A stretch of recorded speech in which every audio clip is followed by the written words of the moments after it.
Sinabi sa akin ni Chana na nandito ka. Kanina pa kita hinahanap eh. May gusto pa lang bigay sa'yo.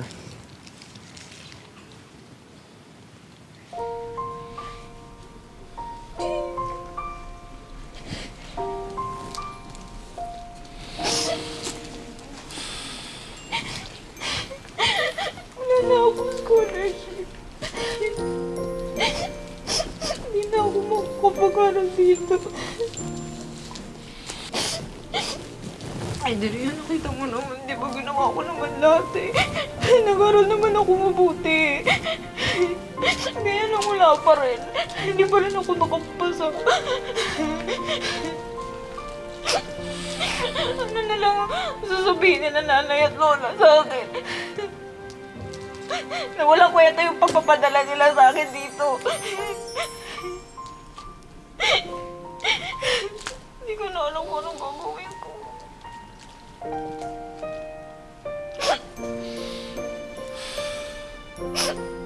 May signal naman siguro yung cellphone sa inyo, no?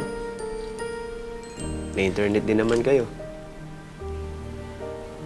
O, di magkikita pa rin tayo. May camera naman yung computer eh. Makakapag-usap pa rin tayo. Adrian, iba naman yung talaga nakikita tayo. Kagaya nito. Tsaka, malay ko ba, pag uwi ko sa probinsya, makakalimutan mo na ako. Shh, uy. Ba't naman kita makakalimutan? Wala naman akong amnesia. Seryoso kasi ako, iba naman talaga eh.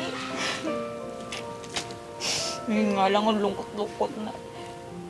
Paano pa pag nakauwi ako sa amin? Ay, hindi ko talaga alam. Natatakot na ako. Iyang-iya ako kay tatay.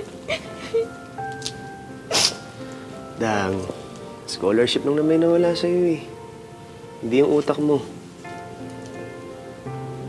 Naniniwala ako sa'yo. Sigurado ako makapag-aral ka ulit. Kaya mo, promise, hindi kita kakalimutan. Ha? Promise, hindi ako magbabago. Kung may problema, tawagan mo lang ako, i-text mo ako. Ha? Yeah? Oo. Ana, tignan mo, lumalaki tuloy lalo pis niya. Ano ka ba? Sige na yun, kainin mo na yung chocolate.